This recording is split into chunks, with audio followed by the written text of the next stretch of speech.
How do you unlock your full creative potential, tap into the well of swirling thoughts and potential realities, and come up with something brilliant? A large part of my job as a video producer, creative director, and artist is coming up with creative ideas. And to come up with creative ideas, it helps to be able to get into flow, that elevated mental space where you are working in the zone. You're undistracted, you're vibing, you forget about the constraints of time and space, and you become fully absorbed, engrossed, enchanted with the creative task at hand. But it's a hard space to get into, and when creativity is your job, there's a deadline. You can't just wait for the muse to come to you or for inspiration to randomly strike. You gotta get something out. Creativity, but make it on a schedule. Y'all know I love being organized and having my systems in place that help me get to my desired result consistently and on time. But how do you balance between the serendipity of idea generation and the regularity of production? Well, here's how I do it. Hey, it's your girl Asante, helping you move consciously and creatively through life, so let's go. So I came up with this system after having a eureka moment while I was on a self-made creative retreat at the end of last year. I talked a little bit about this in a previous video, but at the end of last year, I'd been working really hard on building up my business at first, and I wanted to be left alone. So I went on this DIY creative retreat to the woods. I was isolated, off the grid, no connectivity. I was in like a little, encampment with a couple of places, so I wasn't like unsafe. But it allowed me to just focus on my own thoughts and reflections and my own creativity without any obligations, without any socializing, without any responsibilities at all. I even brought myself some pre-prepared meals. It was probably the most solitary and still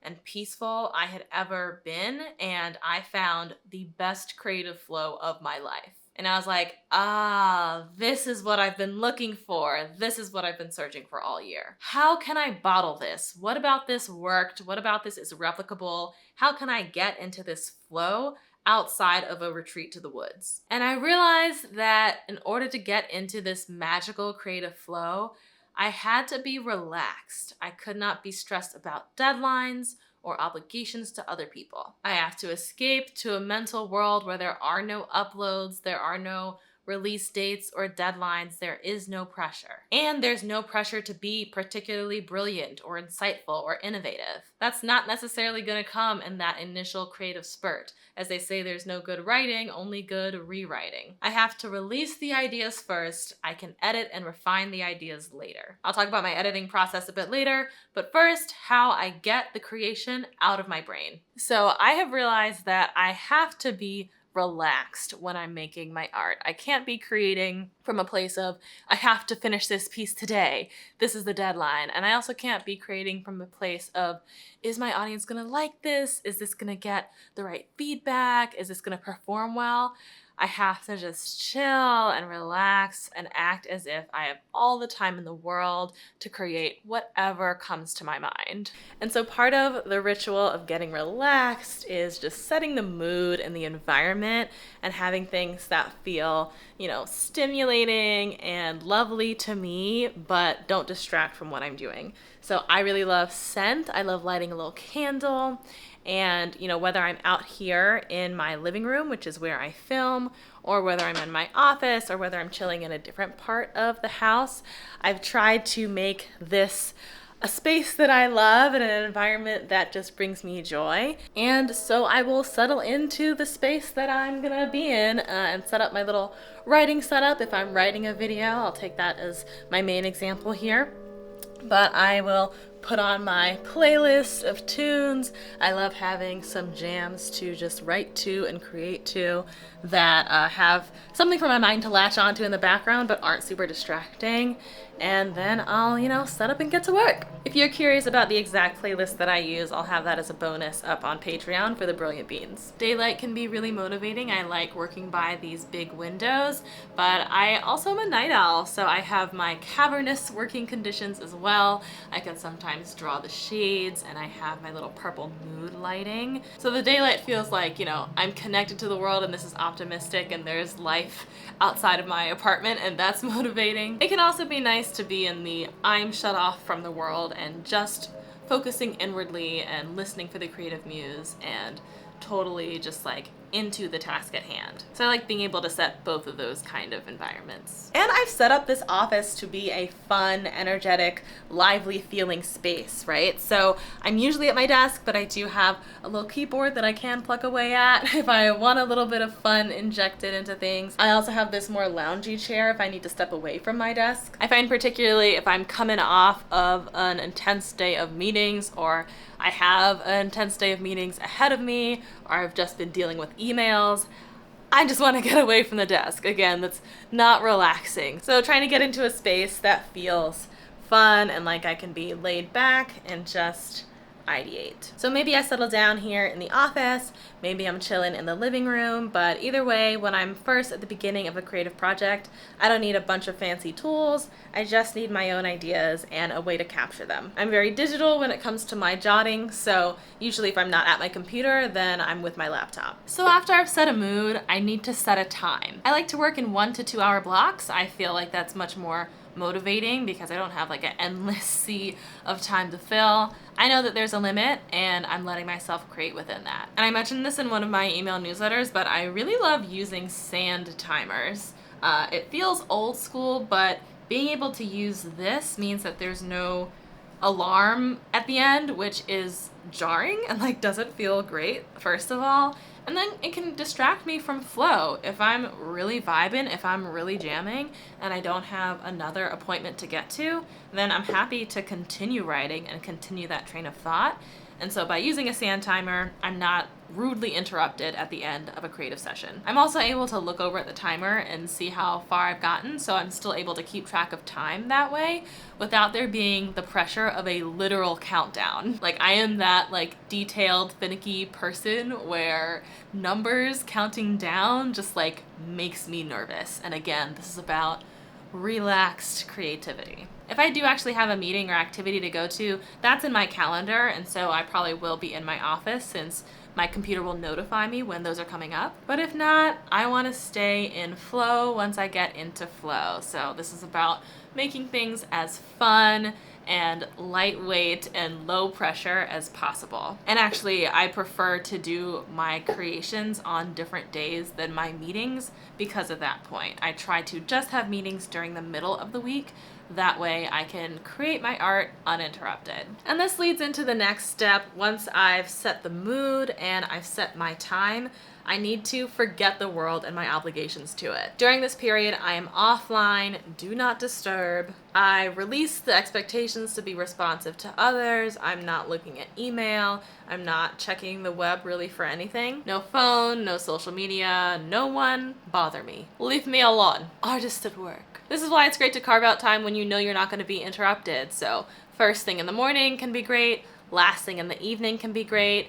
I was working on weekends on my own work for a long time when I had a day job. Finding those pockets of time or making pockets of time where I don't have to worry about my obligations to other people has been critical. And then when I'm writing a video, I write down the bones. I really love this book, Writing Down the Bones by Natalie Goldberg. The chapters are super short and each one gives you just an idea to chew on as you're trying to release the internalized perfectionism and just focus on writing and expressing yourself in a really authentic, human, grounded, natural way. She uses a lot of great metaphors and illustrations and great creative writing to convey those ideas about writing. Such a great read, highly recommend it. It really helped me to free up my creative process and see the ways that I'd been inhibiting myself. I'd been the editor before I'd just been the writer. So at this point, I'm giving myself permission to fully release my ideas in whatever form they emerge, tap into my own energy, tap into the energy around me. I am doing whatever I need to do in order to get the ideas out, and I give you permission to do the same. So if you want to get up and move around, move around. Do a little dance, you know, get it out a little bit. So if I want to bop to the beat of my background music for a bit, I'm doing that. I let myself fiddle, I smack my gum, I talk through my ideas a lot. I wind up seeming like I'm talking to myself, but that's fine because I'm creating in private and this is my process. This is a no judgment zone. And there's no need to rush. I have all the time in the world. I'm in that mindset, and this is part of forgetting the world. No one is watching. It's your thing. Do what you wanna do. Da-da-da-da-da. I find that often I'm creatively inspired by the media that I consume or the conversations that I'm listening to, but my consumption comes before creation, not during. While I'm in that creative zone, I'm just focused on generating my own ideas, so I'm not consuming any relevant media during that time. I'm not going to look up facts or information on the spot. If I need to look something up later, I will mark a note about that and then do that in a separate session. So I'm not looking at other people's work when I sit down to write. I'm not looking at what other people have written about the topic when I sit down to write. I'm just seeing what comes out of me, what my voice is, what I feel like I bring to the conversation, with no limits and no stopping. I can see how my take compares to other takes out there, or how it measures up to the research after I'm done just capturing what my perspective is. After those couple hours of creative capture come the editing process. In my opinion, when it comes to editing your own work, checklists are essential. Checklists in work environments are super helpful, even for common sense tasks. We're all human, we can all slip up and forget things that, in hindsight, are pretty obvious. Atul Gawande does a great job of illustrating this in his book, The Checklist Manifesto. Gawande is a surgeon, and in the book he relates how when hospitals use basic safety checklists before operations and common procedures, they catch simple mistakes and the results dramatically improve, even when everyone already knows the routine. When the state of Michigan started using a checklist to safely insert central lines, that's like an IV that goes up to your heart and can be used to draw blood or administer medicine, when they started using a checklist in their intensive care units,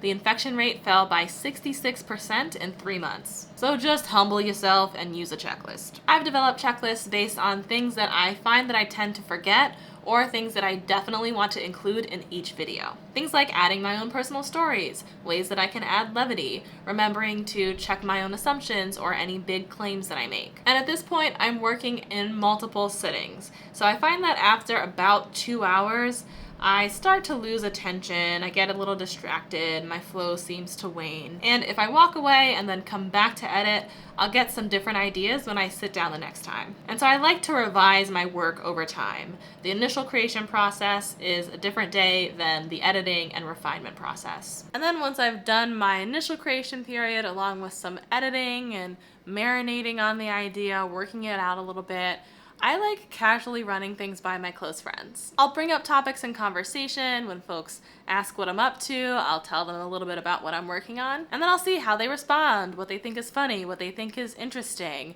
what other anecdotes they might bring up. Kind of like how comedians try out new jokes in smaller venues before bringing them to a wider audience. Overall, I'm trying to make creativity a habit. I used to be kind of intimidated by the prospect of needing to make a video. Okay, I have to set up the camera. All right, I have to sit down and think of a creative idea. I have to take this time out to write and to film and to edit. Because I wasn't creating as frequently, it became a big deal, a burden, an extra workload. And it would be like my video for the month. And having it be one of a few things that I create put additional pressure on the act of creation, which made me more stressed, which in turn stifled my creativity. Now that I'm making videos all the time, it's not a big event, it's just what I do.